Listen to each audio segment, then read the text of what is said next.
Toots and dudettes and all the Marnies. Holla. Okay, here's a bit of a story. But seeing that it's the first video in our next series of building a loco, and I've listened to the other Marnie, we're going to do a GE, but there's a different reason why I want to do the 32 class. I have huge connections with this loco, not because it's nostalgic or anything. It's just it was always to me a very different looking loco, and I remember when I first saw this thing, I was absolutely taken aback by it because of the high nose. We weren't used to that sort of thing. It was only the 31, 32, and 33 200 here by us that had the high nose. So yeah. But apart from that, model-wise, what makes this very special, this was the very, very first one I ever built. Guys, I built this thing by hand. I've never built a train in my life, and this was the first try. I, at one point, had some glue poisoning or something because I inhaled some foreign stuff, and I was as sick as a dog for 3 hours. Because, we don't stay sick long in Africa. There's no time for that. Oh, okay, but, so this whole thing was done by hand, sanded with body putty, and separately laser cut doors and stuff. And, there's all this year I just thumb sucked. I worked from pictures, I never really had a lot of things to go by. But when we finally got the blueprinted one 3D printed, I was actually bloody close. I mean, all these things were little styrene bits that I cut and shaped. It was a nightmare. But I want to show you now that, how we're going to progress from here and what is going to be different. The main thing on this loco, and what makes it a very, very difficult build, are these ponies. Those is a bloody nightmare.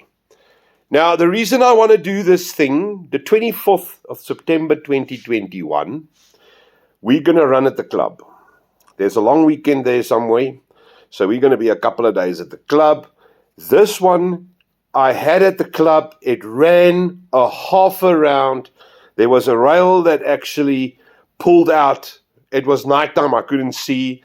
This thing hit it and promptly broke my whole pilot off, which actually was the end of that.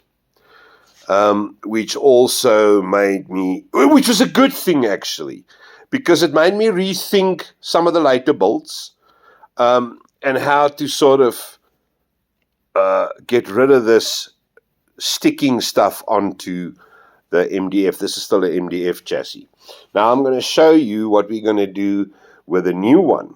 Also, here I have a laser cutter. So that pony, the side, was a laser cut piece that I just sort of cornered. That's separately laser cut out of a piece of it, and I just glued it together. There's no detail on them. As you can see, they look rather cuck. Okay? So the reason I want to have this thing finished for that long weekend is I want to see, with the design that I've got on there, which I will show you now, if it will take the points, if it will run smoothly, and then I will actually, it's a pretty loco, eh? I will actually build this thing, and if it works, man. The other difficult thing with this, because it has the ponies, and I'll show you on the chassis that's lying over there, the wheelbase, between the two bogies, very, very short. It had a small little diesel tank there, and it had another diesel tank up top here somewhere. All right, so that makes things very difficult for the speaker. The speaker can't fit in the tank. I can't go as small. I can, but I won't. This one actually sounded very nice because I lifted the speaker into the chassis rails, which means I can't take my metal 10mm square rail right through. I'll have to cut and shape that thing around the speaker. So you're going to have a piece in the middle there where there's going to be there'll be a chassis rail on the outside because I'll clad it, but I can now see that's going to be a very difficult one. Now, let me take you, so you know what the loco looks like now. Very pretty loco. Let me go show you. Look how daddy's babies are standing here. Let's go walk with me. Let's go see what we're going to do with our next build. Wait. Hey, waiting for the box. We had such cock weather today. The wind's doing 300 miles an hour around the house, so we didn't cut anything outside here. All right, guys, so here's where we at. I have started sanding the body. The nose I've primed. This is layer 1. This is quite smooth, but I'm not happy with that. So this will be sanded off again tomorrow. I want to get the front here. If I don't come right with this piece, I'm going to resin print just the front bit here. Because it's the face of the loco, I want it smooth. All right, the cab came out very nice. And then the rest of it will be sanded as we go along. A body normally takes you around about 5-6 days if you do it properly. I mean, this is the whole day, just those two pieces there. All right, just the fuel tank here. You see how small it is. Now, what I said to you, what I meant.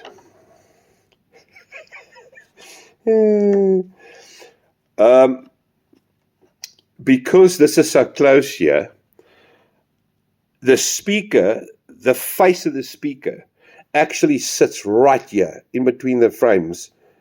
So that metal thing won't pass it here. So I'll do a piece to here, I'll do a piece there back, and I'll just clad the outside of it with a piece of ABS so that we have a continuous strip there.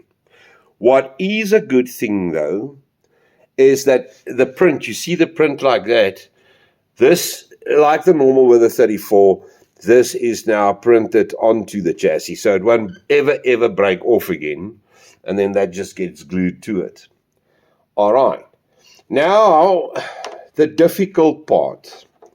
Let me show you it. These motor blocks. This is how I done that first one, and this is what actually happens here. It is a flippin' nightmare. When you screw the whole thing together, and these were all laser cut pieces. And as I said, it was all very, very 2D. And actually in stark contrast to the proper USA train side frame. Also, you see these here, these arms, that I laser cut and just glued them on there. But the problem with that being they 2D, there's no detail on those. I did do the shocks on them like that there, but there's actually a piece going over here that we did resin print. I've got them over there, so we're going to redo the whole thing. But my main problem was with this here being all one. I asked Fiona to do this for me. Well, just do the basic design and then print one so that we have a sort of a plug. So we see that everything works. You see there's a hell of a lot more detail in it. This is the beauty of printing. So once this was done, we printed a frame and redid the whole thing like this. Okay. So this whole frame now, this is loose here. If I pull that, I'll pull it off. This is just with press stick on here. But the frame is now 3D printed. Works very, very well. That bit there, there's a stopper on the inside there. You do need this to actually do that slightly. Play around a bit and steer, because the motor block is loose at the front like that. It's pivots. So this runs with it. So you need this to be able to track. That's what the weights are there for. All right. So then we had the frame and we had the sides, but they were ugly, obviously, because that's all filament printed. So what will go onto the model, these. Check how pretty. This is resin printed. Check how pretty that is. So this will now just go in place of that. We'll just sit on there and then glue to the frame, and boomy boom. Check how nice that is, eh? Very, very pretty. Okay, so that is the plan of action. And then obviously we're going to put that. That's still, I just drilled a hole in that perspex and pop the axle in there. But now you can see there, we're going to run it with bearings. There's a bearing housing printed into the side frame now. So, and then you see there's the spring. The spring sits there in the middle, yeah? And the bearing actually sits in a little box behind this, which is all you can see there. The bearing goes in there. All right. So, okay, with that out the way, then we know now that I've got everything. We can build this. If I can get it to take the corners and go through the points and be happy at the club on the 24th of September, I can go ahead and actually put this thing on the market commercially, which was never the plan. I wanted to build myself one, and that'd be the end of that. But it's one of our quintessential locos. It's one of the ones that, started everything. So, fucking COVID or something. Started everything. And, there's a lot of stories about, legends about this loco. It was a very, very fast loco. It had awesome acceleration. There's a story in Walvis Bay, I think it was, where they actually lined this thing up in the 70s. Obviously had a couple of toots in. They lined it up to a Ford Fairmont GT, and it nailed its ass to the wall from 0 to 100. It was a very, very quick loco. It had a Cooper Bessemer motor in it, V12, the predecessor to the 7FDL in the Class 34s. And yes, it ran extensively in southwest Namibia. And ultimately this one and along the flat-nose one is going to be the two locos that I'm going to use on my Transcaroos, and I'm going to model the Southwester. That is the plan. But you see, this is the beauty with 3D printing. Check how nicely detailed this is now as opposed to the stuff that I had there. Once this is up and nice and clean, I think it will be brutal. It's a much, much prettier body than what I did there by hand. Okay. And, all that stuff is in there. The little things that I can add. There's exhaust at the back there. So, yes,